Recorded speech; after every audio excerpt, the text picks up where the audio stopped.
the John Menzies Centre for Australian Studies, Spirit, Director of the National Centre for Australian Studies at Monash University in Melbourne. And I do appreciate the work that George Fior and Hugo Hinsley has done within our graduate school. Although I don't sound it, I'm from Texas. I'm a Houstonian, a Bill Clinton Houstonian, I must say. And the shifting idea of the city, particularly the idea of the democratic city, has been an issue of great concern to me and the subject of my writing in recent years. The issue of Houston and the idea of the field of enterprise, the problem of the burden of history are all things that concern me and I sense underlie the discussions today. And I must say that the view from Texas has been that Australia over the last 2 decades has evolved one of the most vital and progressive architectural and planning cultures I know of. And we have much to learn from you in the next 2 days. Welcome and thank you. And let me introduce Jim Walter. Jim?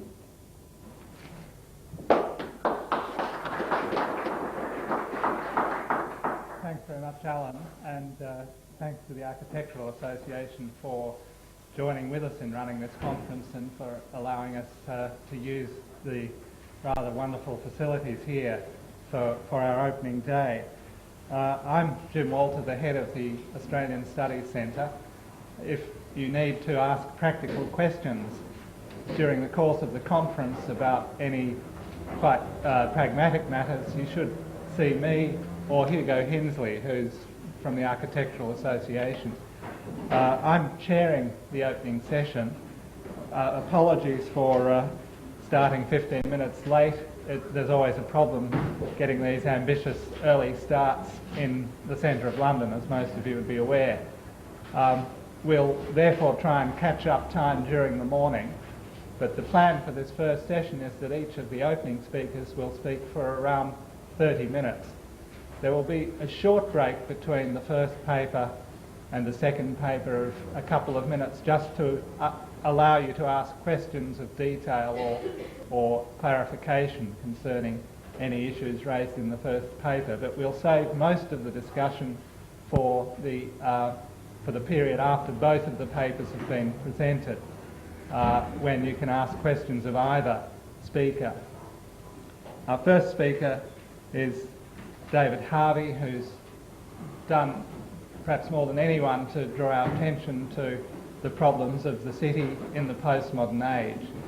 And he will open our conference with his paper, Postmodernism, Social Justice and the City. Thanks, David.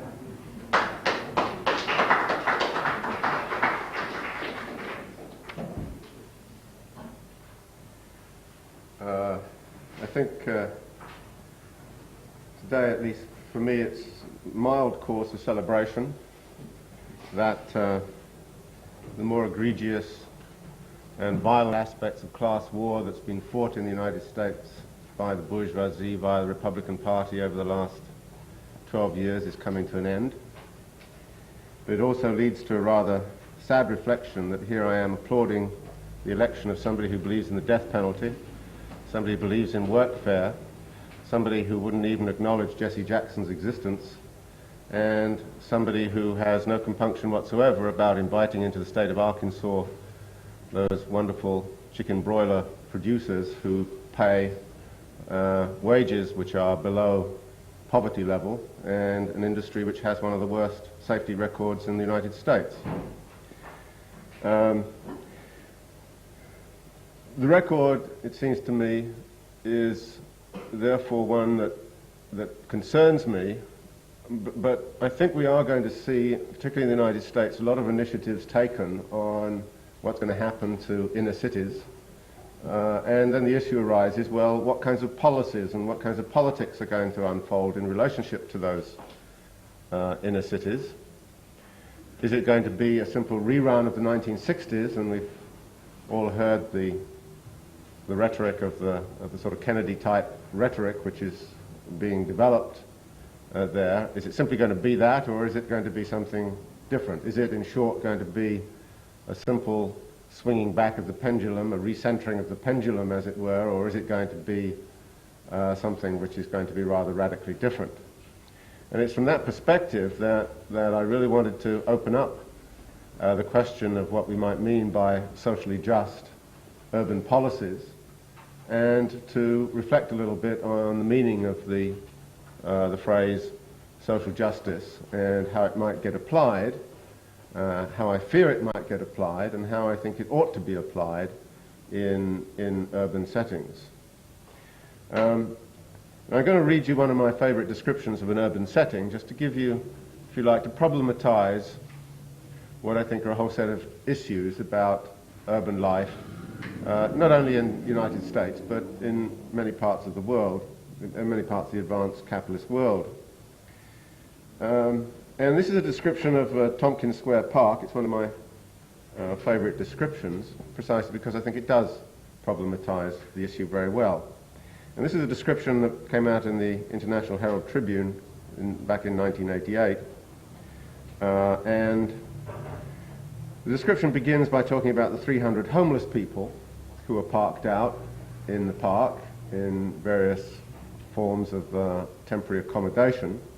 But in addition to that, the description goes on, there were skateboarders, basketball players, mothers with small children, radicals looking like 1960s retreads, spiky-haired punk rockers in torn black, skinheads in heavy working boots looking to beat up the radicals and punks, dreadlocked Rastafarians, heavy metal bands, chess players, dog walkers, all occupy their spaces in the park, along with the professionals carrying their dry-cleaned suits to the renovated gentrified buildings that are changing the character of the neighborhood.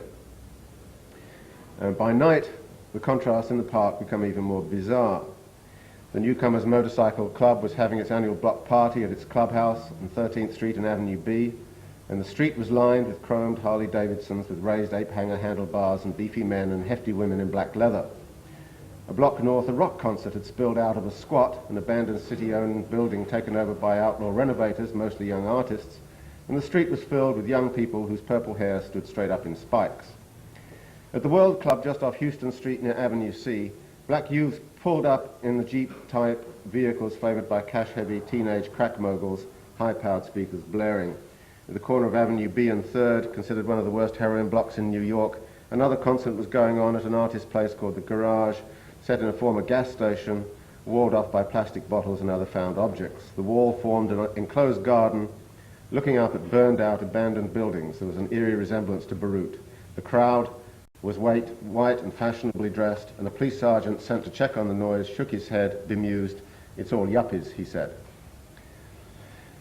Now, the point about this urban scene is really to say, well, what kind of public policy might we have in relationship to scenes of that sort? What ways should we think about the manifest identities which can be seen in that park space? What ways can we think about the manifest behaviors?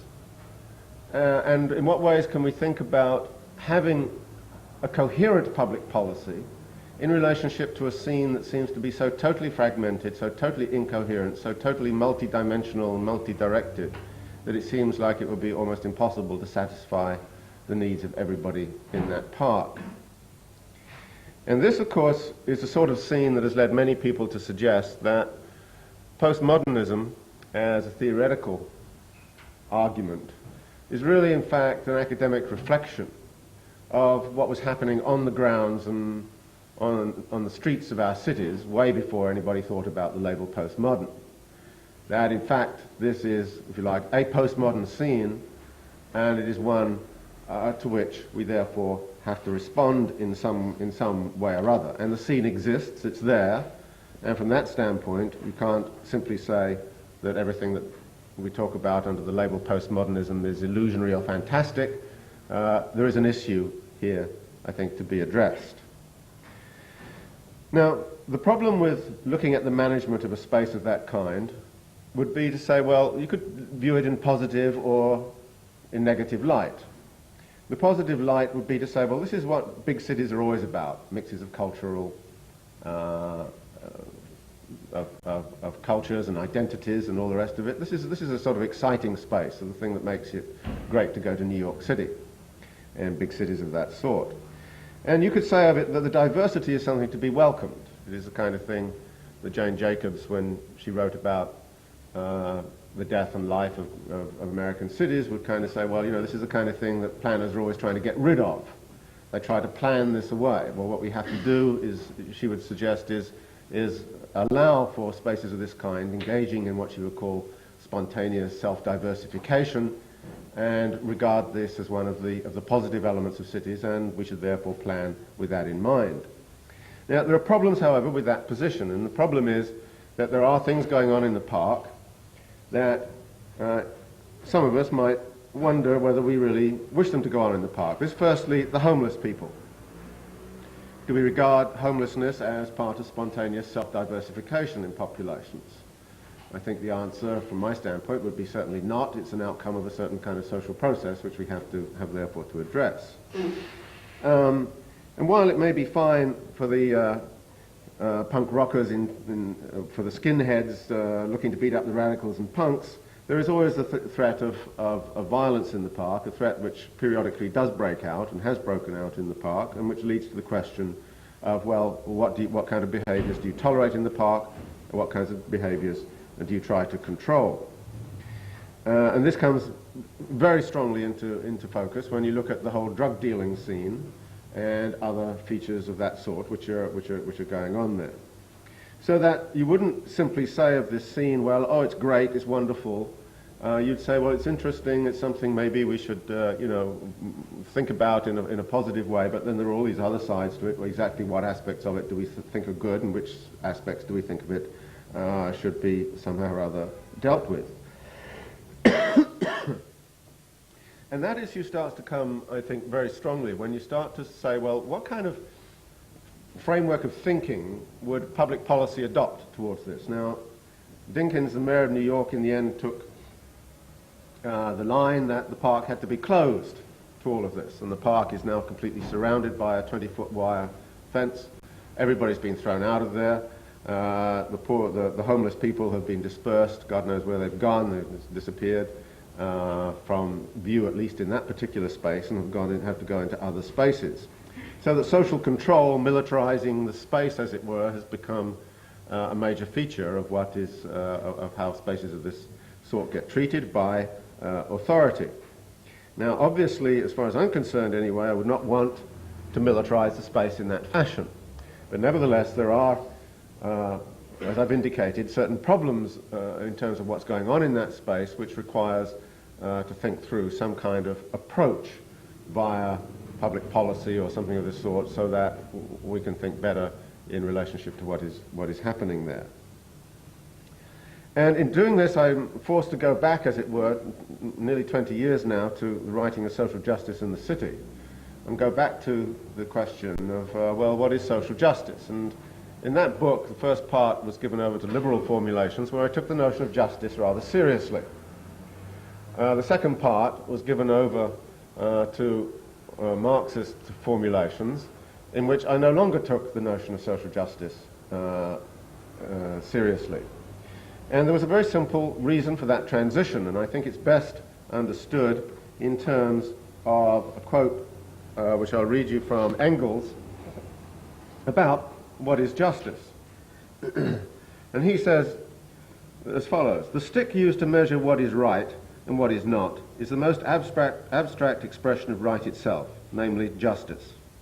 The development of right for the jurist is nothing more than a striving to bring human conditions, so far as they are expressed in legal terms, ever closer to the ideal of justice, eternal justice.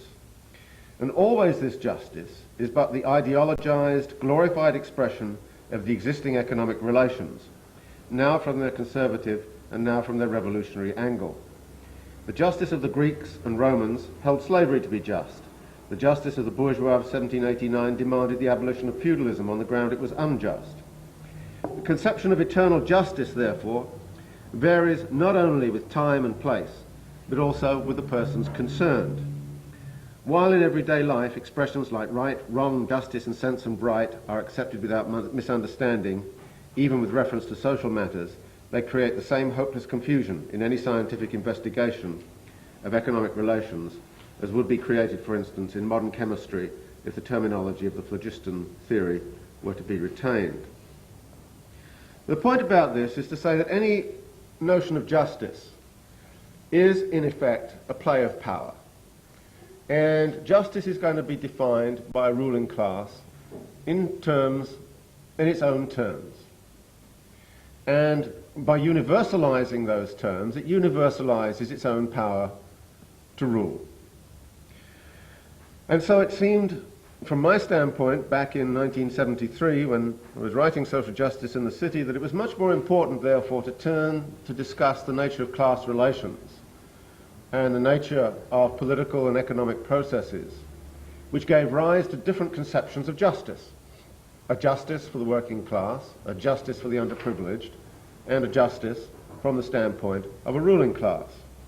And that therefore the notion of justice was going to be a contested notion. Now that idea is something which has become very strongly developed in the postmodern literature on justice. Postmodern position would say suspicion should be cast on all universalizing statements. There are no universalizing statements. Anybody who uses the phrase justice is in fact engaging, as somebody like Foucault would argue, in a play of power. They're trying to use it in order to support their own power position. And from this standpoint,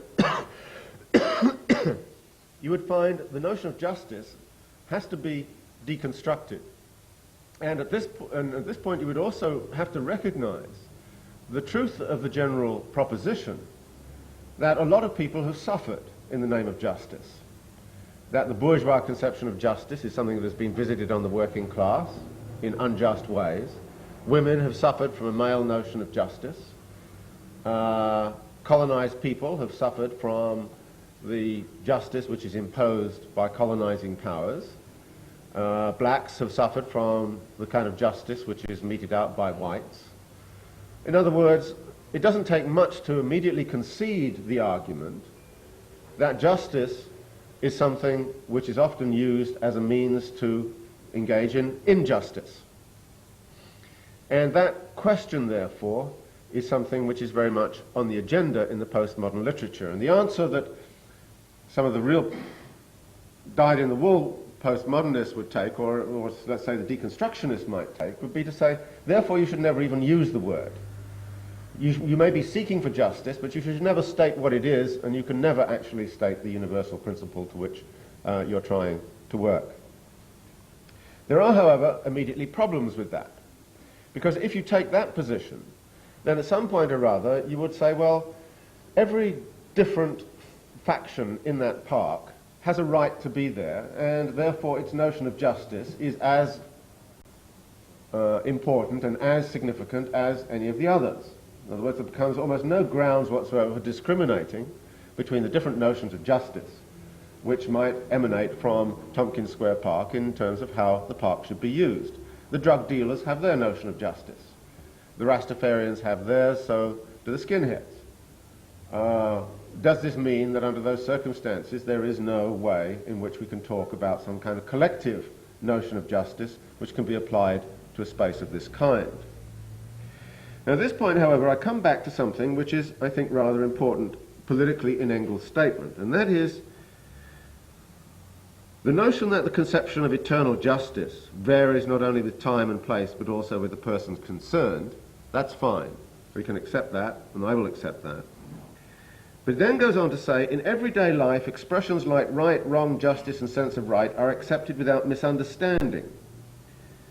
And then, in terms of talking about the justice of the bourgeois of 1789, he's saying when a particular notion of justice is accepted without misunderstanding within a population, it can in fact become the basis for political action. It can be the basis of the revolution of 1789. It can indeed be the basis of revolutionary transformations. So that although justice is not, in Engels' use of the term, although justice is not something which can be understood as eternal or universal, it is certainly understood as something which has political relevance and political power in relationship to certain kinds of political movements. And here, from this point, I would say, well, what kind of political notion of justice, therefore, would we want to develop, both theoretically and practically, in addressing questions of the diversity of what's going on in inner cities. And here, the postmodern view of justice, I think, has to give way before a much more nuanced view.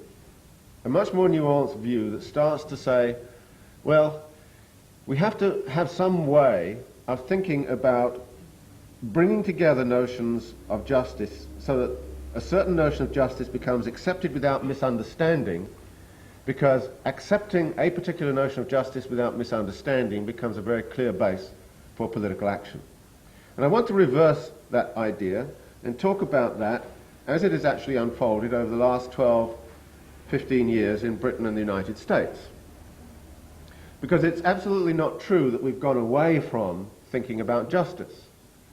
What's happened over the last 10 or 15 years is that a different notion of justice has come to be hegemonic and has become accepted without misunderstanding among a broad group of people in society. And that notion of justice is very much taken up with following notions. First, justice is something which belongs to individuals. It's not about collectivities at all. The just deserts which individuals receive is something which is going to be delivered through the market. The market is the deliverer of justice. Look at the rhetoric which is being used now to talk about what's going on in Eastern Europe. The market is going to make it a better, more just society, because just deserts will be delivered through the market. So it becomes individual, becomes individualized. It also becomes a matter of private property. That justice is about having rights to whatever it is you've earned, so that taxation is seen as unjust. And we've seen tax revolts in the United States and tax revolts in this country in various ways, in which taking away what people have, quote, justly earned is seen as something unjust. So in practice what we've had over the last 10 or 15 years is not the abandonment of any notion of justice, but the substitution of that notion of justice that was embedded in welfare state capitalism and to some degree or other in social democracy and labour parties and so on, an erosion of that and its substitution by a completely different notion of justice, i.e. this notion of justice which is well theorised by people like Nozick and the like, so that you can actually take a political economic practice of justice and connect it to its theoretical argumentation by simply looking at that particular history. And it is, of course, that notion of justice which has had such tremendous impacts on what our cities look like. It's been that notion of justice which has led to the creation around Tompkins Square Park of the homeless on the one hand and the gentrifiers on the other. It is that notion of justice which has been accepted throughout much of the population. And it is interesting, therefore, to look at somebody like Clinton's argument to see to what degree he's challenging that notion of justice. And I think the answer is he's not challenging it very much. What he's doing is suggesting that there should be a lot in the way of infrastructural investments and things of that sort, but he's certainly not going to challenge that overwhelming notion of justice which has become dominant in both Britain and America over the last 10 or 15 years. Now, I would like then to counter that with what would our notion of justice be? And how should we think it through? Well, first we have to get away, it seems to me, very much from this idea that justice is a universal, which we can simply pluck out and apply to any kind of society. We have to see justice as a very complex intermingling of different ideas. There is, as it were, multiple forms of injustice and multiple ways in which we might define what justice is about. And here I found it very instructive to look at somebody like Iris Marion Young's book on justice and the politics of difference, which she defines justice not in terms of distribution of welfare and distribution of goods, but in terms of a number of dimensions. The first is the dimension of exploitation. Exploitation in the workplace and in the living place, in the domestic sphere.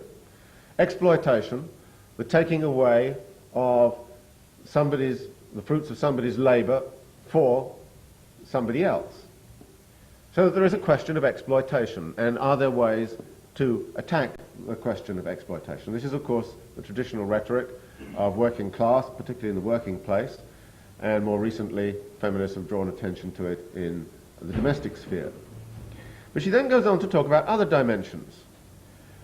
Other dimensions are things like disempowerment. That is, the taking away of the possibility to have a powerful voice over political and economic processes that are going on around you. The inability to articulate demands politically. So disempowerment then becomes an important dimension of what injustice can be about. Marginalisation is a third category she uses. Marginalisation, which is the taking of certain segments of the population in terms of their economic position or by virtue of their gender or race or ethnicity or something of this kind, and essentially saying they are outside of society. And we have large marginalised populations emerging in our cities, and the question of marginalisation is therefore something that has to be crucially addressed. And you can see many signs of that marginalisation in areas like Tompkins Square Park. There are other areas which she wishes to look at.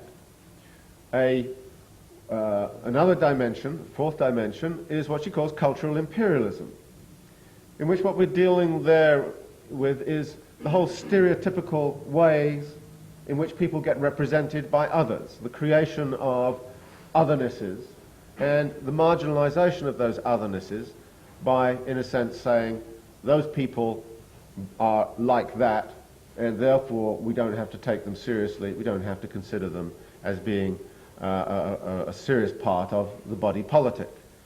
Here too you will find multiple examples in our cities of exactly that process at work. And finally she uses the notion of violence. It says, well, what do we do about violence? What do we do in violence around an area like Tompkins Square Park? What do we do about violence as it exists in the city? And I would add on that also the whole kind of ecological dimension. In what ways do we do violence to others by, as it were, transmitting non-beneficial effects through the ecosystem, i.e. my pollution becomes your asthma. Now, if we take all of those together, what this would suggest is that there's a long frontier of justice to which we have to address. And what we're going to find is that individuals, as they are operating in this society, may be unjustly treated in one sphere, but may themselves be being unjust in the other. That is, a white male worker may be exploited in the workplace, may go home and exploit a woman in the domestic sphere, who may then engage in cultural stereotyping of people down the block, and they may take revenge by being violent. So that in all of these sorts of ways we have this multiple notion of justice, which I think, it seems to me, is very important to start to dwell upon. But then there is something else too about this. That notion of justice, it seems to me powerful and useful to look at and to think about. But then there is something else, and that is the relationship between process and outcome.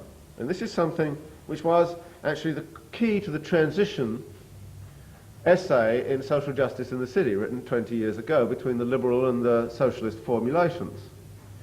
And it said basically, listen, if you don't like the outcome of ghetto segregation, then what you have to do is not address the ghetto as the ghetto. What you have to do is to address the processes that give rise to ghettoization in the very first instance. And this applies to something like Tompkins Square Park. As public policy, you can say, well, let's clean up the park, even let's turn it into a space where we actually deliver services to the homeless, so that we try and put in sanitation for them, we try and put in health care for them, this sort of thing. So we actually transform the park into a place where the homeless are welcomed. And I would argue that there's a limit to that policy, because in effect what we're doing is simply taking a particular space of the city, looking at it as a thing, looking at outcomes, and trying to be palliative in relationship to outcomes. When the real issue is, how do we get a grasp of the processes that are producing homelessness and the processes which are producing the militarization of urban spaces, urban inequalities, and the like. And as soon as we start to talk about those processes, of course, you come back into the heart of what is political economy. What are the political economic processes generating inequality? What are the socio-political and economic processes generating discrimination? What are all of those processes at work, and therefore intervention hasn't only to be in relationship to cleaning up the effects, dealing with produced fragments. Intervention also has to be at another level, which is a completely different level, going after the processes that are producing those fragmentations, that are producing those effects. And that means getting ourselves back into the question of challenging the basic mechanisms of political economic processes which are at work shaping our cities. So that is, if you like, the basic argument I would want to make, and it's an argument, of course, that's very far from what Clinton will likely do. There will be palliative measures on infrastructures, so that instead of it taking me, if it was applied in this country, instead of it taking me 1.25 hours to get here, it took me 2.5, and so under those circumstances, yeah, those sorts of things might work better in American cities. But those things are simply palliative measures. They're not going to go to the heart of the issue, the heart of the reasons why Los Angeles erupted in the way it did, why Detroit is such a mess, why all of those cities are in the condition that they're in. And only by going, it seems to me, to the question of the heart of the political economic processes are we going to actually find some way to tackle the root of the problem. Okay, my time's up. Thanks very much.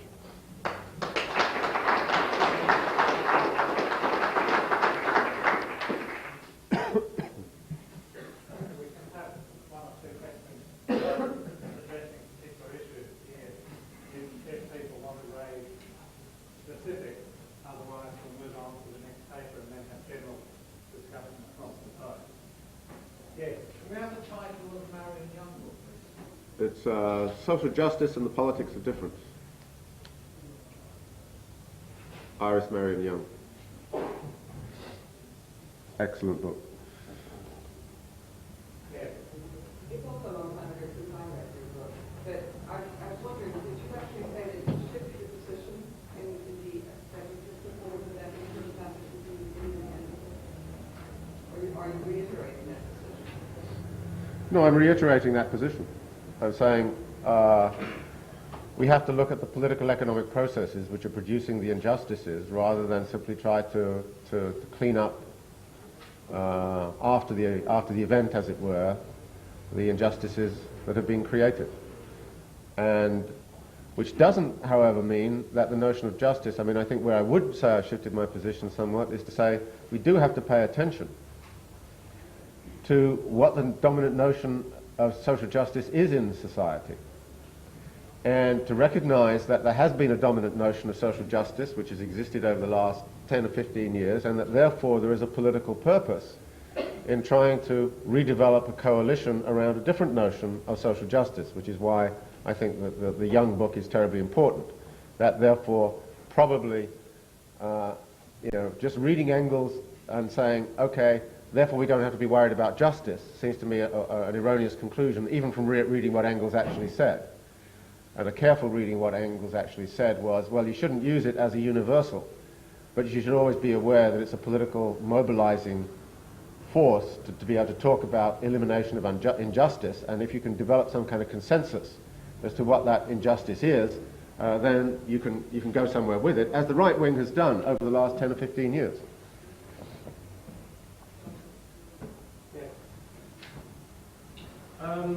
With the shift in the electorate that's occurred in the States, where the vote now would have been won and lost in the suburbs, William Snyder is arguing in the Atlantic Monthly 2 or 3 weeks ago, in fact, that Clinton really couldn't appeal to the individual differences within the Rainbow Coalition, otherwise he would alienate too much of the suburban vote.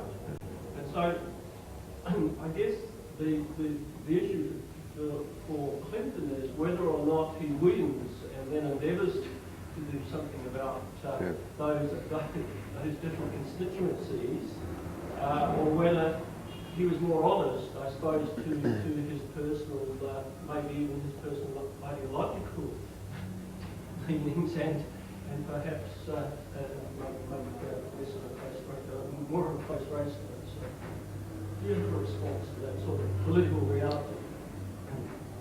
Well, I don't think he's going to pay any attention to. I really don't see him paying any attention between to Jesse Jackson and the Rainbow Coalition. I really don't see him paying any attention to that at all. What I do see him doing is trying, as it were, to cultivate an alternative leadership, and he already is doing that.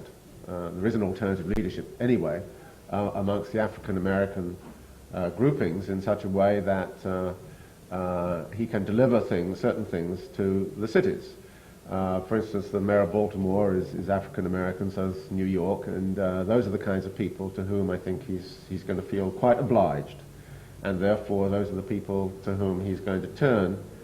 But what are those people about? Well, they're not in any way challenging the process. What those people are all about is trying to get more federal aid to try to regenerate the cities on business lines, and to try to further the public-private partnership kind of imagery of how to transform cities. So I think we're going to see a lot more private-public partnership kind of stuff. We're going to see probably the revival of things like urban development action grants and all sorts of things of that sort, which are going to be about, you know, trying to regenerate inner cities along those sort of commercial lines. But I don't see him dealing with, you know, the other side of what inner cities are all about.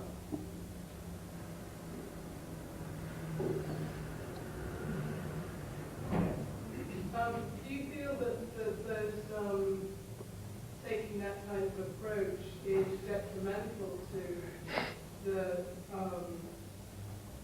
needs which you're talking about, or do you feel that to some extent it mitigates part of the problem, that it goes in parts to make Well, the solution? Well, it depends how far it goes and how extensive it is. If it's extensive enough, it certainly would mitigate part of the problem. You know, it may mitigate part of the problem.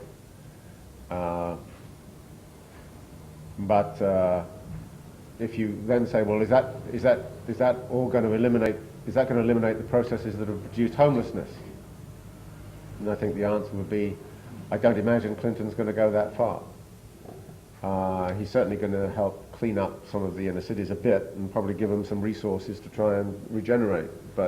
And that, you know, it's not to be sneered at. But on the other hand, it seems to me it's also not to be regarded as, oh, okay, this is a solution to what it's all about. In fact, it may end up, as it already has, this notion of public-private partnership in many cities, making things rather worse by dividing cities into, you know, those who are in the public-private partnership and that aspect of the public who's outside of it altogether. Yes. Could you just give a brief alternative scenario to what you're proposing won't work, given the globalization of national economies? What action can state governments take to ameliorate the process, not even the process, economic, social, and political processes that you refer to? Well, I don't think state governments are only going to do what they're forced to do by political movements. So the question then arises as to what kind of political movement is likely to develop in such a way that it can force certain kinds of changes. My own view right now in the United States is that my strategy, and I think the strategy of many people I know, is to hold your breath, vote for Clinton, and then criticize him almost the day he comes into office, and go after him, you know, and kind of say, hey, listen, there are big problems here, and try to mobilize. I think there's likely to be very strong mobilization along those lines. I understand Jesse Jackson is going to make a major speech next week, and that seems to me to be the question of, can there be political mobilization to force the administration and force governments, now that they've got a more ameliorative government in Washington, are there ways in which you can somehow or other force it to do more than it's otherwise going to do? And that's going to depend upon the power of political movement, not upon the willingness or unwillingness of state governments. On that point, do you see a big difference between the situation that's now rising in America and what's happening in Britain and indeed in Australia, where there are rather different political traditions, in relation to the role of the state in this mediation between rising political movements? Would you see that as being acted out on differently with the British context than it may be within the American context? Well, yes, it's okay. It's a different political system, but it does seem to me that the whole question of the power of political movements in this country to try to influence policy in very, very substantial ways. I mean, we have seen over the past 4 years some quite, I mean, things like the poll tax movement, the movement around the pit closures. I'm not so optimistic about, in the sense that it seems to me that essentially it was a vast outcry and discrediting of the government, but on the other hand, the pit closures are going to go ahead and are going ahead, and it seems like it's almost impossible to roll that one back. But it does seem to me the power of mass political action is always there, and I think if there's enough political anger, it can go places, no matter what your institutional setting.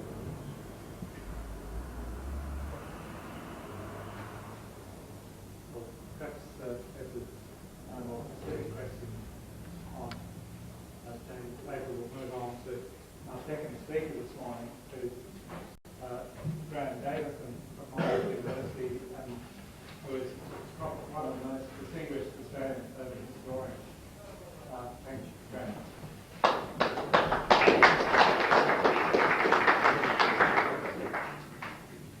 In the 1990s, it seems to me that it has become both harder and also more necessary to think about the future of cities. For over a century, since the foundation of the modern town planning movement, our conceptions of the good urban life have generally been expressed in the future tense. The founders of the movement, such as Ebenezer Howard and Patrick Geddes, owed much to anarchist and utopian thought, and the very idea of planning was grounded in contemporary assumptions about scientific prediction, human perfectibility, civic ethics, and environmental determinism. A century of blighted hopes and unfulfilled dreams has made the planners of the late 20th century more reluctant to assume the prophetic stance of their forefathers. We lack the epistemological confidence that Marxism, social Darwinism and technological determinism of different types gave city planners of earlier generations. In these circumstances, when thinking in the future tense has become so problematical, it seems to me to be perhaps useful to revert for a moment to the past tense, to re-examine the history of some past attempts at urban forecasting, with an eye not so much to their success or failure, as to the kinds of logic that they employed and to the historical circumstances in which they flourished. When historians are called upon, I think, to contribute to conferences like this, very often the form of that contribution tends to be one in which emphasises the power of historical constraints, the limits upon possibility, and it seemed to me to be useful, perhaps on this occasion, to reverse that process and to look in terms of the history of possibilities, of the kinds of possibilities that people have entertained about the future city. The history of a city's dreaming can tell us much about its changing sense of identity, just as the dreams of an individual may tell us much about his or her inner life. One of the striking features of these dream histories, if we can call them that, is their discontinuous character. There have been periods of dreaming like the 1850s, the 1910s and the 1940s. I'm speaking now, by the way, particularly about Australia, when utopian thinking everywhere seemed to flourish. And there have been other periods, such as the 1880s and the 1980s and perhaps the early 1990s too, when hope seemingly receded and development proceeded along more routine lines. In Australia, these phases, of course, were also linked to the usually delayed importation of different planning fashions. And so there's a complex history which involves both economic cycles, cycles in the history of ideas, and the reaction that occurred in the local environment. What I'm going to do in this paper is to look at the history of one city's dream history, the history of the city of Melbourne, conceived from that point of view, to see what it might teach us about the ways in which people have seen future possibilities of the city. Melbourne's seasons of dreaming mirrored more widespread cycles of optimism and pessimism throughout Western society.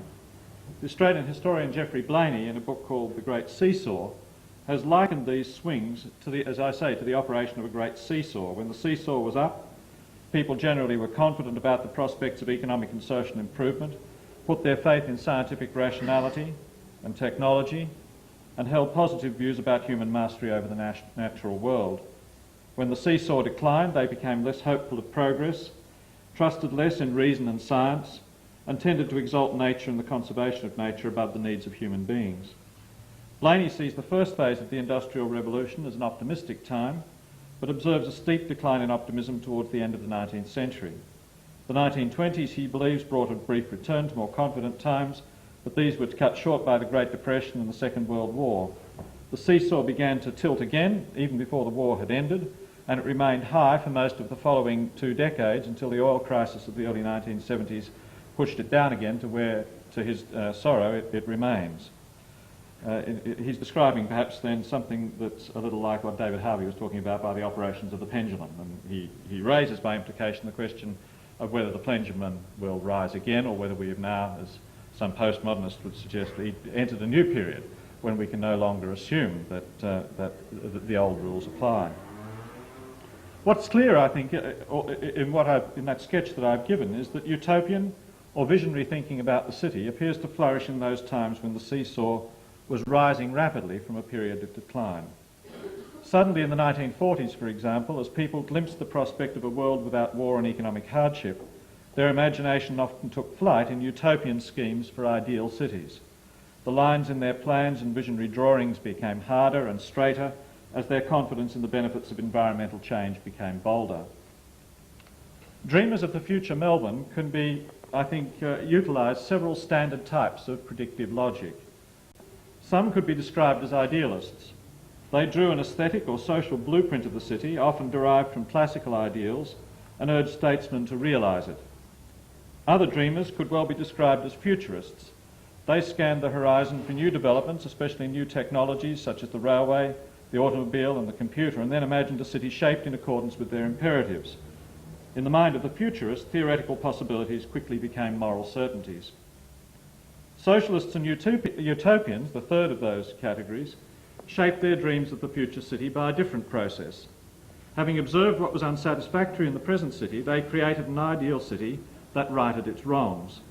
Their plans were determined by what one might describe as the logic of avoidance. Pragmatists, the fourth group that I would identify, typically began with the city as it was and projected scenarios, typically short-term or middle-term scenarios, based upon alternative combinations of factual information, guesswork and value judgments.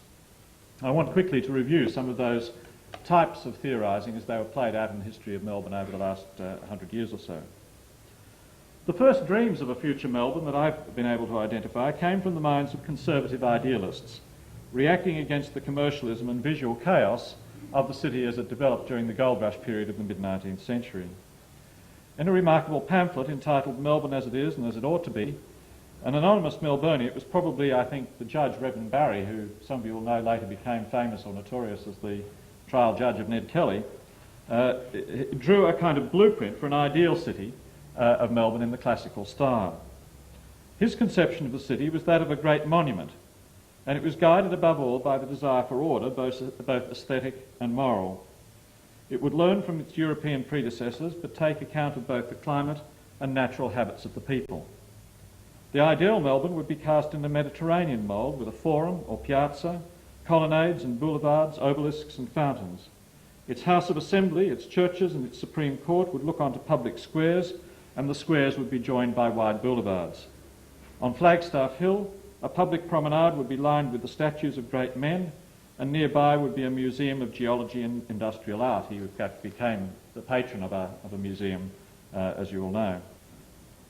The grandest and most essential feature of the plan was a great central square, the focus of commerce and civic activity, which the writer believed would ideally occupy the whole of the block bounded by Burke, Elizabeth, Collins and Swanston Streets, what's now the centre of the retail district. On one side of this grand square would be erected a town hall with deep porticos and a lofty tower. The dream of a grand civic square would remain, in fact, the most consistent focus of civic idealism in Melbourne from the 1850s to the present day, as it's been perhaps in many other cities. The square is often the symbolic focus of whatever notions of community people have. They became a leading feature of Haussmann-esque squares or schemes of grand civic design that dominated European city planning in the late 19th century, and then of course were a feature both of the British tradition of garden cities, in which they played a subordinate role, generally speaking, and in the American City Beautiful movement, in which they were of course a leading element. Perhaps I can just remind you of that by showing you the first slide.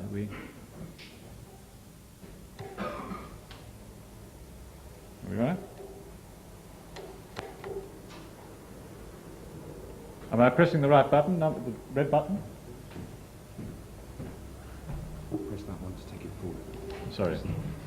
Here we go. This, of course, is the part of Burnham's famous plan of the city of Chicago in the early years of this century. And, of course, at about the same time, this is Harrisburg. And many other American cities, of course, featured a central city square, usually adjacent to either City Hall or to a State House of Assembly. Similarly, in Australian cities, the city square soon became perhaps the main focus of city planners.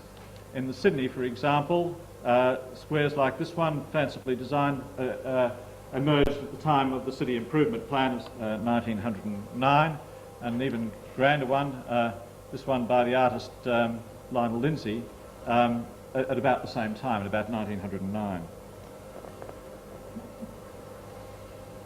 Similarly, in Melbourne, by the 1930s, there were already people proposing city squares of various kinds. These are two that were designed by people from the, really generally speaking, more conservative part of Melbourne academic and artistic life. The top one by the Professor of Classics at the University of Melbourne, and the bottom one by John Rowell, another artist, generally speaking, again, as I say, the more conservative and classically inclined section of the artistic population of Melbourne. A decade later, when the Melbourne Metropolitan Board of Works drew up the first metropolitan planning scheme, it reaffirmed the plans conceived in 1929 for a civic square. Perhaps I can go forward to this one. Where are we? This is the first of them as it was conceived in front of the Houses of Parliament in 1954, and there were similar squares later designed to be, in fact, one of the significant trends that occurs in the 1950s and 1960s is that the idea of a civic square becomes progressively wrenched away from its focus upon the political life of the city and more focused upon the commercial life of the city. And so one finds, for example, I go back. Where do we go? Backwards? Can I go backwards? Reverse. Here we go.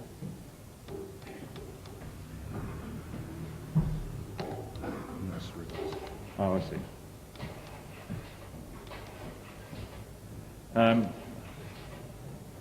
The main focus for these hopes moved to the railway yards at the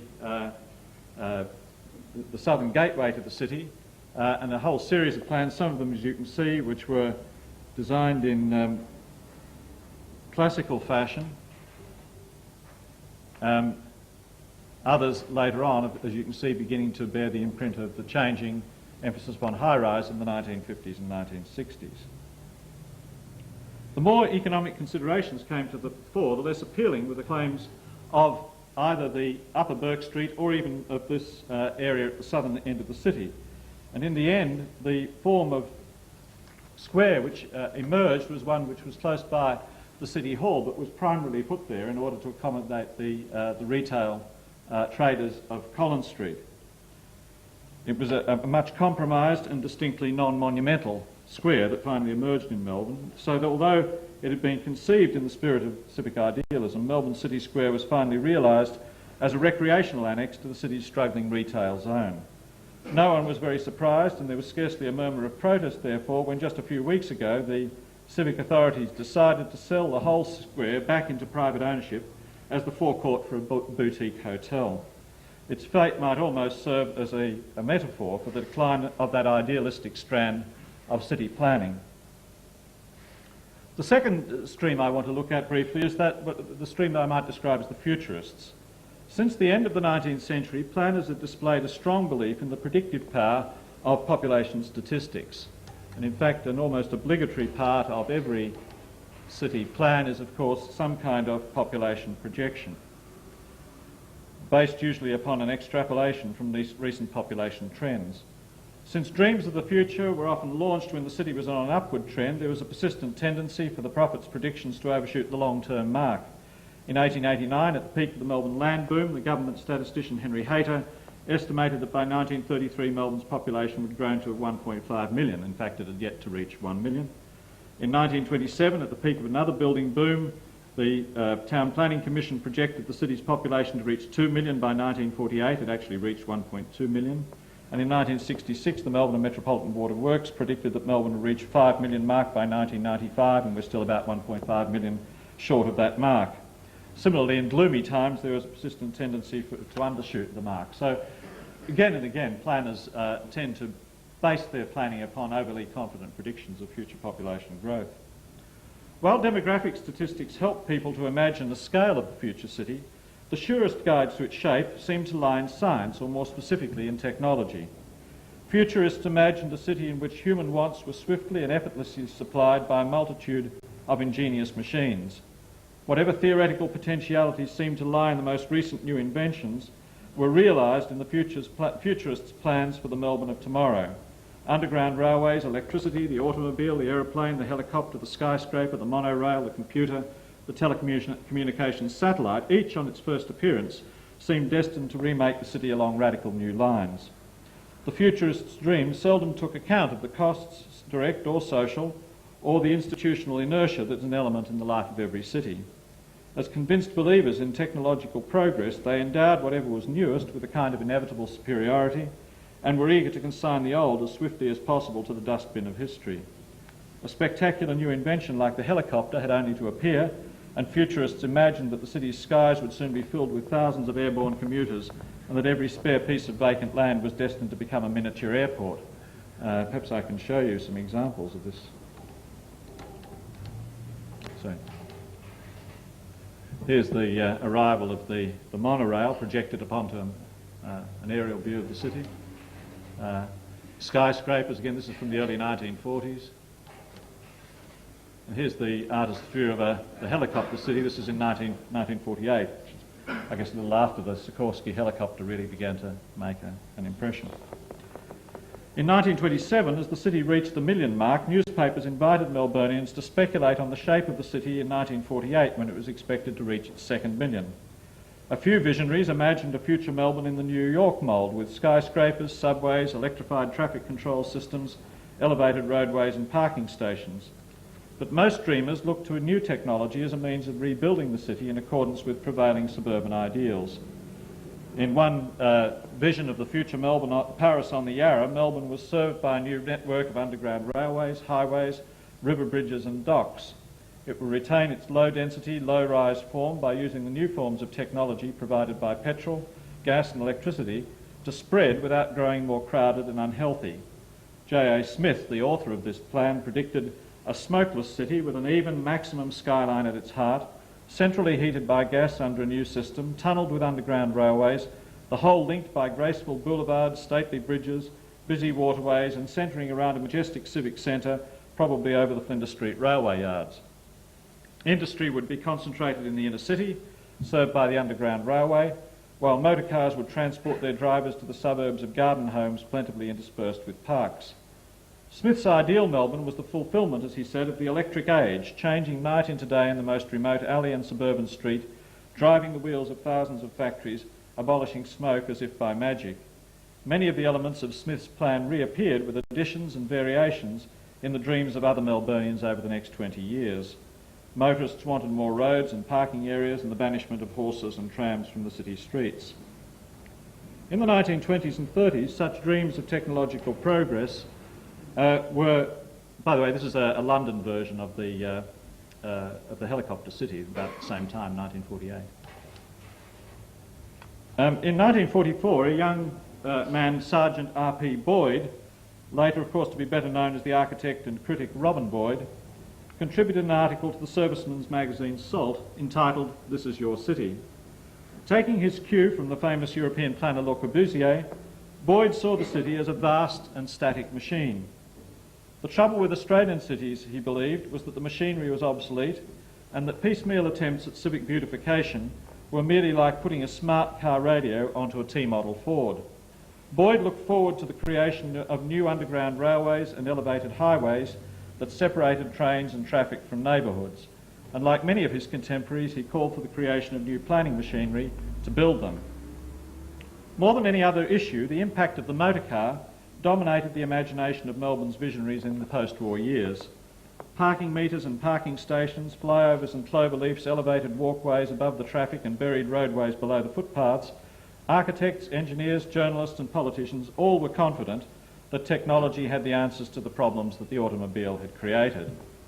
So we get a number of these visions of the automobile city. This is the one I'll talk about in a moment, which Boyd himself created, but there was a great number of others in the same style. I'll perhaps come back to those in a moment. In 1969, Boyd offered his own prediction of the future Melbourne. In fact, it turned out to be more a dystopic vision than a utopian one, predicting what the city would be in the year 2001. The Australian ugliness, the phrase which of course he invented to describe the city he hated, would be rampant, he predicted. The city's streets have been immobilised by traffic and tram lines 6 abreast across the streets. Its bay beaches were covered with parking lots and its skies were crisscrossed by overhead wires like a giant insect screen.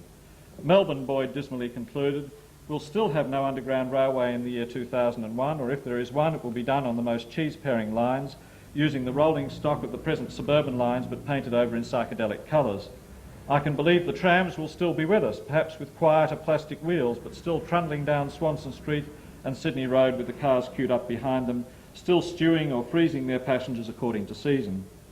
But within his home, once he gets there, within his car, his office and his club, the individual will be enjoying self-indulgences beyond the reach of most. Air conditioning in every enclosed space, built-in homemades of every sort, from dust extractors to disposable tableware, colour television projected onto walls, music everywhere. In such a way we may arrive, he said, at the start of a new century, having reached the ultimate in public affluence and private penury. The city that Boyd hoped for but didn't really expect to see was a recognisable child of his vision of 1944.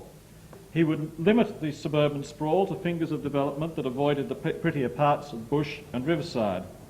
Motor traffic would be confined to freeways and ring roads, and city streets, like Swanston Street, would be levelled out by a multi-storey road system similar to the one long promoted by the RACV, which, the Royal Automobile Club of Victoria, which relegated trams, which, as you will have noticed already, was Boyd's bête noire, to the bottom level of the split-level city. And so we get cities that look a bit like this kind of thing, either with the footpaths elevated above the streets, or, as in this one, with the pedestrian traffic above, and then with roads and then tramways below again.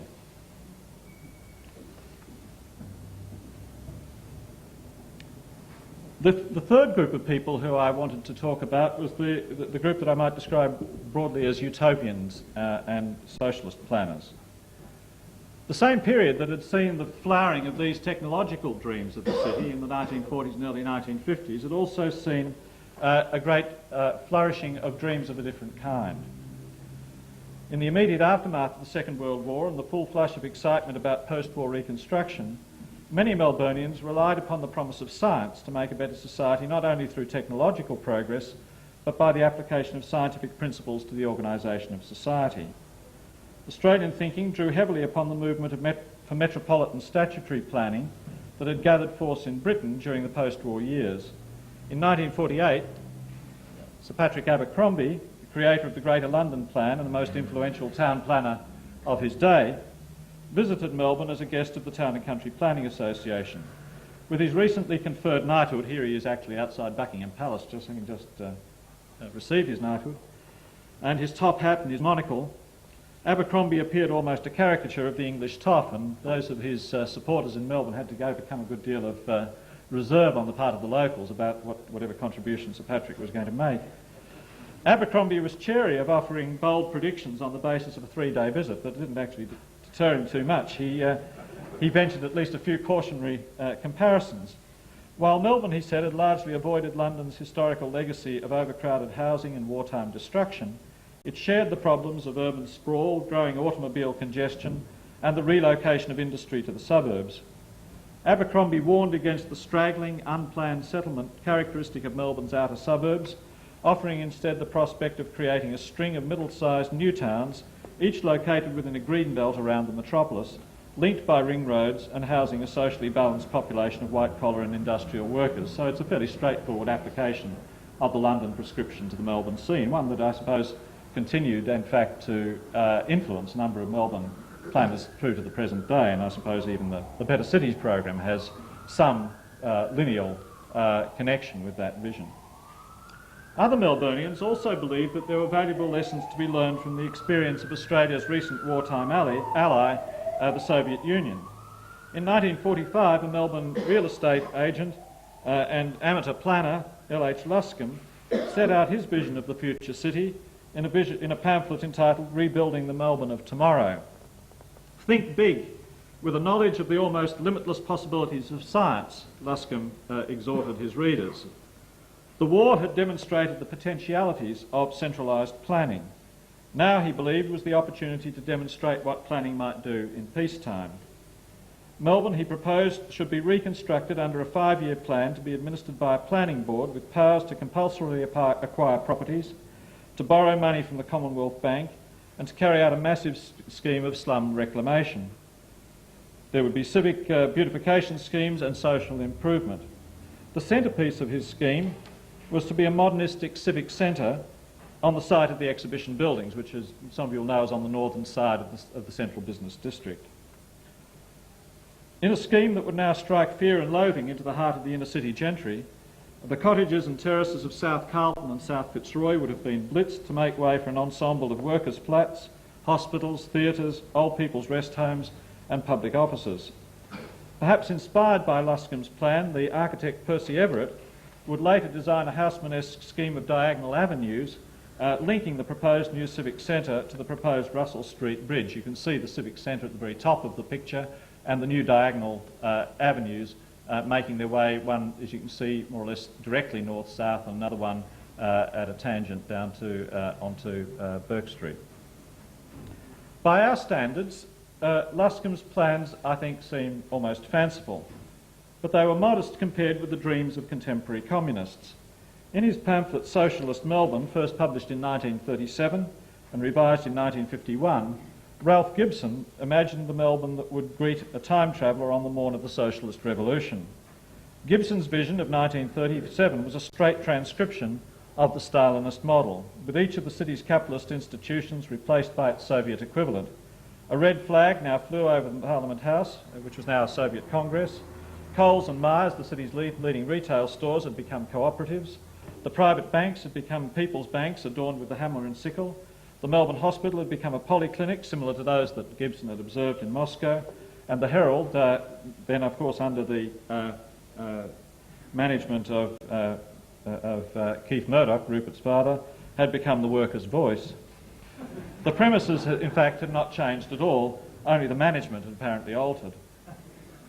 Soon, of course, these dreams of a socialist society were to fade, but communists like Murray and Ruth Crowe in the 1960s and 1970s have continued to keep the visionary tradition of town planning alive in Melbourne. Their Plan for Melbourne, published in 1969, was perhaps one of the first town planning documents in Melbourne's planning history to take seriously some of the ecological concerns that were beginning to emerge and to actually imagine alternative city forms that took account of the ecological issues of the early 70s. Unlike earlier generations of communists like Gibson, they didn't believe that the remaking of society had to await the socialist revolution, and they've worked indefatigably to the present day. At least Ruth, who's still alive, has worked until the present day with other environmentalists and radical democratic groups to change the urban agenda. In other respects, however, I think that it was apparent that by the early 1970s, in many respects, the visionary tradition of urban planning had become detached from the practice of professional town planning. In 1974, when the City of Melbourne unveiled its new strategy plan, a document which in its emphasis upon democratic participation, small-scale solutions and low growth echoed many of the trends of international town planning, a Melbourne journalist, Tim Colbatch, reviewing the plan in the Melbourne Age, had to comment under the heading, "The Death of Utopian Planning." There are no longer any total answers, no longer any aspirations to assume planning infallibility. The whole spirit of utopian solutions for one of the largest urban areas in the world is missing for the first time. What the new plan offers, he went on, is a bundle of small-scale partial solutions to be applied within a limited time frame and with as many options as possible left open. The tone of regret in Colbatch's obituary on the death of utopian planning is obvious, and I think it's with us still. Giving up one's dreams is always a painful process, and while small-scale participatory planning may be more democratic, it does little to rally citizens. Visions of the future city, when they're attempted at all, are now as likely to look backward as to look forward, seeking inspiration in the postmodernist affair with history rather than new technology or social ideals. In 1988, The Age's environmental reporter John Stevens offered a forecast of Melbourne in the year 2008. While new technologies had had some impact, he actually included a very fast train, you'll be interested to know, in his plans for Melbourne and Sydney. His future city in general was a collage of festival markets, fishermen's wharves, museums, art centres, riverside taverns and historic precincts. The city of workers and shoppers had become a city of tourists and bon viveurs. Sometimes he wrote in a remark that would surely have astounded Robin Boyd, "I think the tram is the best thing we have going for us." The most recent dream of the future Melbourne by the London planner, the late Francis Tibbalts, entitled Marvellous Melbourne 2000, represents a partial return to older traditions of planning in its search for a holistic vision of the city. But the vision that Tibbalts seeks is a far cry from the hard-edged technological forecasting of the 40s and 50s. Tibbalts, as you can see here in this illustration of his plan, focuses his vision on a historic, rich, mature Melbourne of old buildings, parks and boulevards, and his specific plans are designed to complete the work of the past rather than to remake it anew. The Melbourne of the 1990s, it would seem, is to move forward by looking backward. So here's some further illustrations. And the soft focus, I think, is interesting in its visual presentation compared with the rather hard edge of the visual presentation of the 1940s. Well, let me draw these remarks to a conclusion. To review a city's dream history is, I think, to recognise both the limitations and the virtues of the prophetic mode of urban planning. Visions of the future city often performed a function that was more rhetorical than seriously predictive. Some of these visions were simply playful exercises with pen and paper, undertaken by underemployed architects, journalists and planners to amuse themselves or their readers, or to advertise their clever draftsmanship. They were designed more to strengthen the reputation of their creators as men of vision and imagination than to seriously advance the process of planning. Melbourne's dream history is continuous, I think, not only in the sense that the visionary impulse seems to wax and wane, but because each new generation of visionaries was reluctant to consult the visions of its predecessors. Many of today's planning orthodoxies, the battle to arrest urban sprawl, for example, recapitulate the ideas of earlier generations, but seldom did city dreamers explicitly compare their brilliant visions with those of their forerunners. Planners, in other words, like doctors, prefer to bury their mistakes. Looking backwards, of course, would have entailed a recognition of the essential contingency of planning, of the dark shadow between the conception and the creation of the ideal city. But as problematical as those forecasts may have been, it's impossible not to feel that something precious has been lost with the decline of visionary planning. Today in Australia we are again being challenged to build better cities. Better cities is the slogan of the federal government's new program for urban reform. And I think as a slogan, the choice of the word better, perhaps rather than good or best, itself exemplifies the cautious hopes of planners in the 1990s. 50 years ago, in the era of post-war reconstruction, it all seemed much easier. Now, in a world of global markets, rapid technological change and collapsing political regimes, it seems rash to look more than a few weeks ahead. Perhaps the difficulty lies even deeper in the very fabric of our culture. The condition of postmodernity, as David Harvey said in his book and remind us again today, radically undermines those conceptions of linear time, space and continuity on which the ideology of planning had been founded. In a culture that exalts the temporary at the expense of the permanent, the ephemeral over the substantial, the effect over the cause, there may seem to be no basis for rational prediction or control of anything. The volatility of everyday life makes it extremely difficult to engage in any long-term planning, Harvey remarks in talking about businessmen, but the remark might just as easily be applied to urban planners. However difficult it is to establish a basis for such long-term planning, there can be surely no doubt about the need for it. Harvey's analysis of the historical and geographical condition of postmodernity is itself, I think, a significant step towards a recovery of what he calls the project of becoming rather than being. So too, I would submit, is a recovery of the visionary and ethical dimension of urban planning. For though we may see it through a glass darkly, a glimpse of the good city is still, I think, worth any number of trends and projections. And it's for that reason that perhaps to take up the conclusion of David Harvey's paper, I would like to ask the question really as to whether we can, in attempting to mobilise people towards a better kind of city, whether we can simply see that in terms of the redressing of localised injustices, or whether we don't need still some conception, some overarching conception of the good city, of the ideal city. Thank you.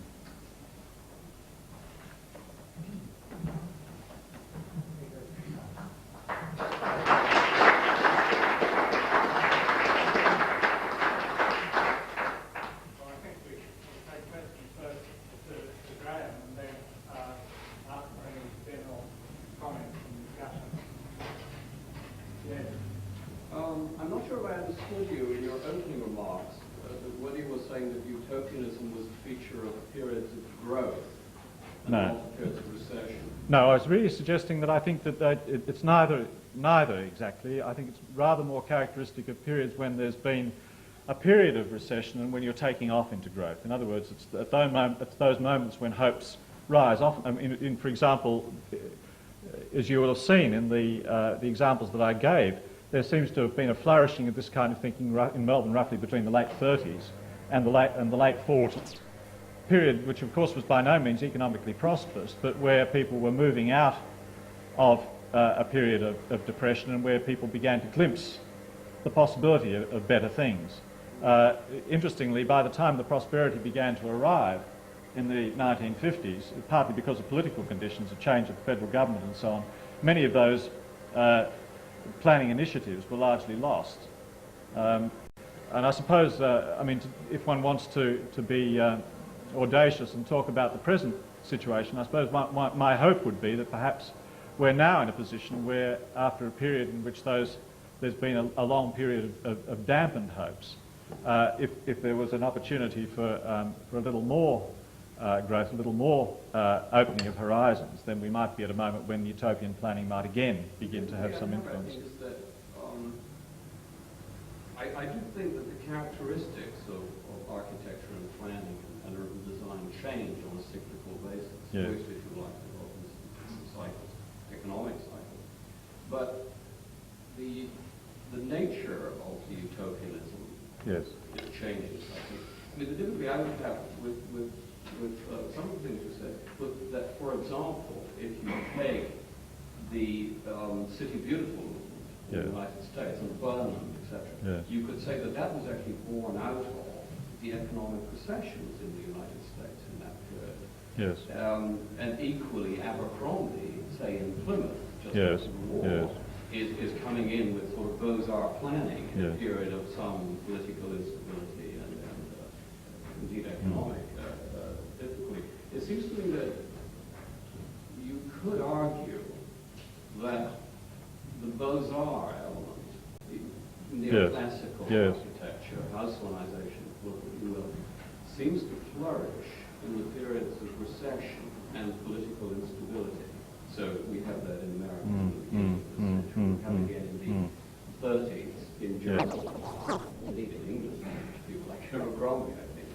And then we have it again in the 70s with Leon Krier and the soft fascism, if you like, of the 1970s. And then we have two periods between modernism in the 1920s and in the 1960s. And it seems to me that the explanation of that is found in the nature of capital and politics in those periods of recession or boom. That modernism allows capital to get on with it, down the straight line.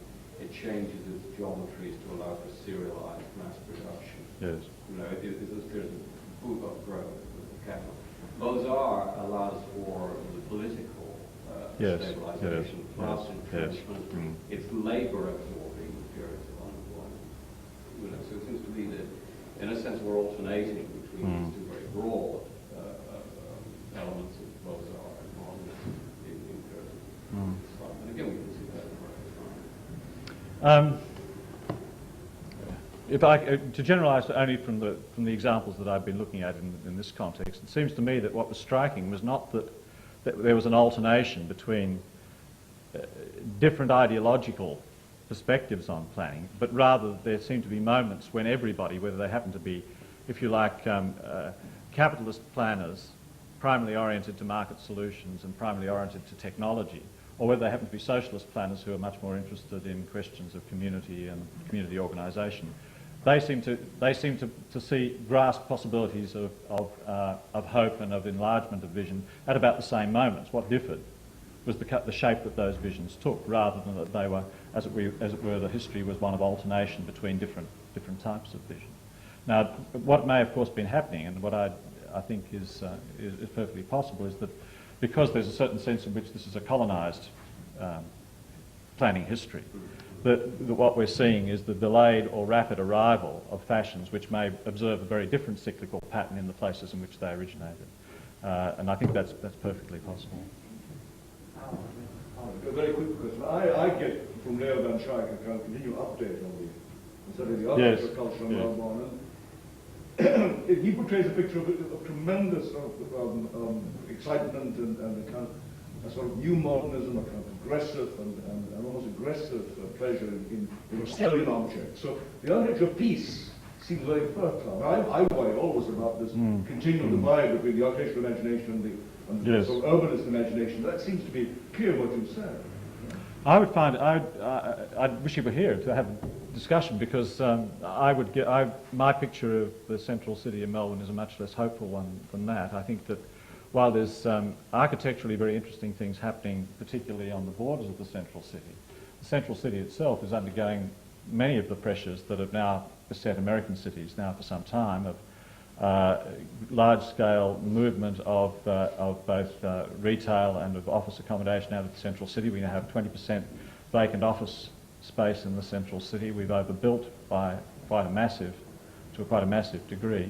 Now he may be expressing views about interesting design solutions, and there's certainly some interesting things happening in that respect. But in terms of urbanism and in terms of a sense of dynamism and hope for the central city, I think we're really in most difficult times. Well, he may argue, of course, as well in Houston, that that's simply irrelevant. The shifting nature of the city simply we have coming up. Yes.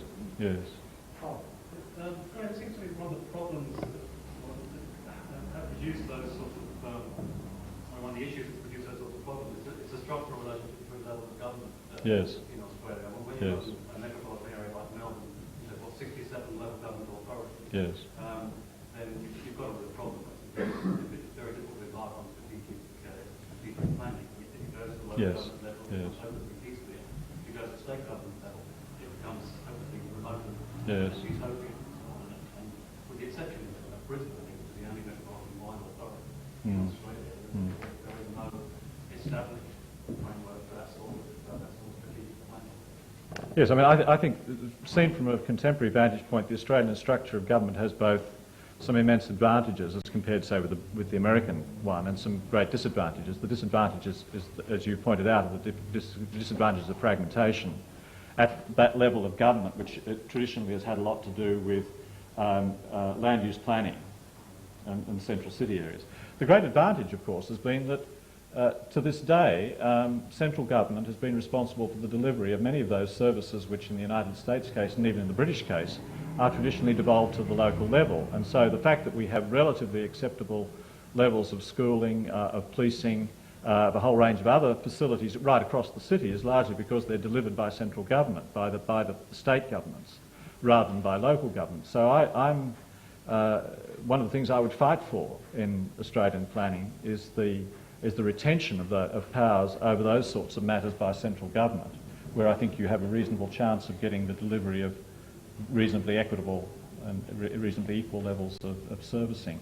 As for land use planning, I think that in the Victorian case, the now recently deceased Labor government, of course, had attempted to solve that problem by taking planning powers away from the central city, from the Melbourne City Council, and handling them at the state level. And once again, I suppose I'm partial on this matter, since I, to some extent served under that government and was involved. I think that on the whole was a good way of doing things, which has only become unstuck now because of a tax revolt on the part of those people who over-invested in the central city in office development over the last decade. If it were not for that, I think there was a reasonable chance that that pattern would have continued, and you would have got the delivery of results that are not, in the end, very dissimilar from what could be achieved under the greater Brisbane scheme. Yeah. Yes, and I thought that the demographics was a reasonable start sign, so estimated by planners always shooting the mark. Yes. What the explanation for that is. Well, I think that invariably they tend to it seems to me, to take a trend that has appeared over the last 5 years and project it 30 or 40 years into the future. So they take little account of the cyclical history that the city has already experienced over some time.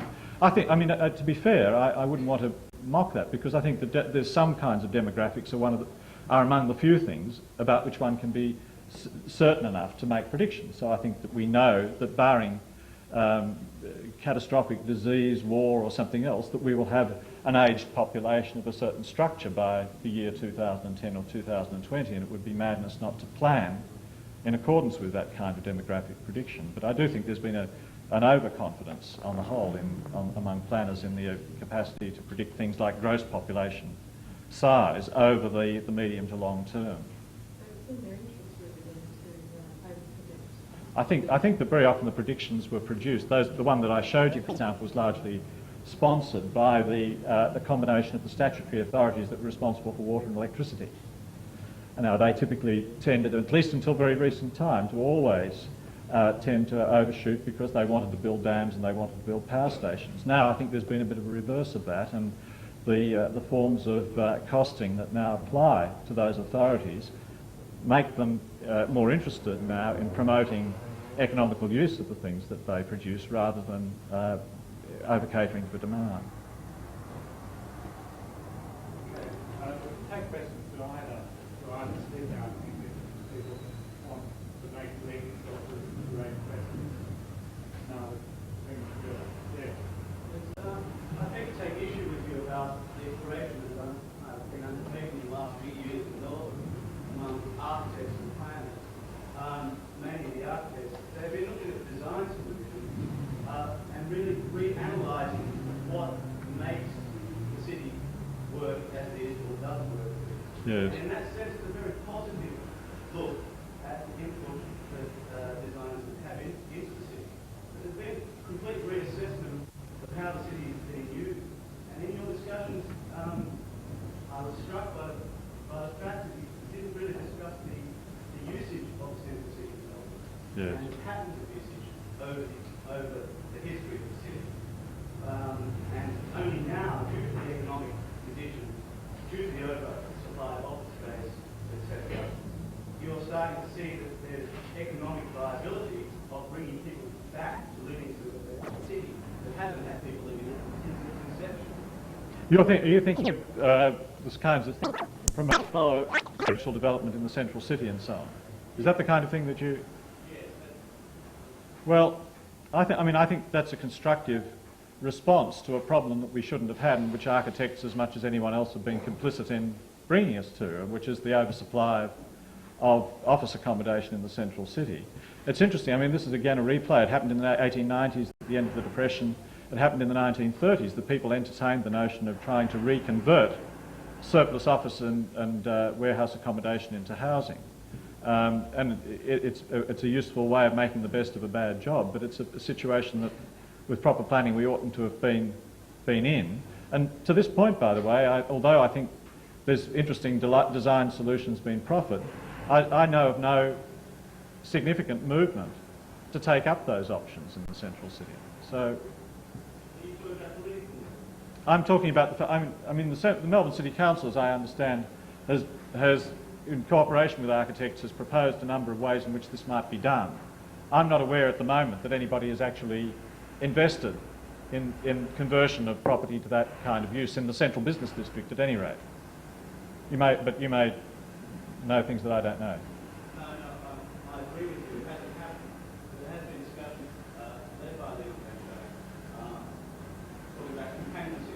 Yes. about utilising the second city as the living core of the city with commercial centres outside, perhaps a model like Paris.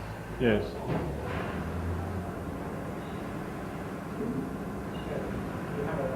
You have a question?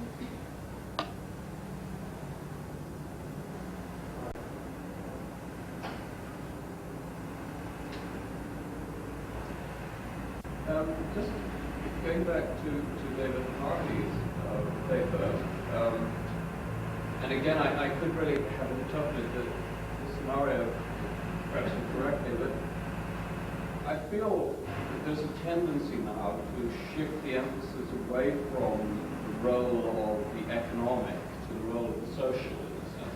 We're seeing an emphasis on ideas of justice and ideology, and it's something you're reflecting too. And I can't help personally feeling some worry about that, you know, that we're shifting the spotlight away from the economic and from capital.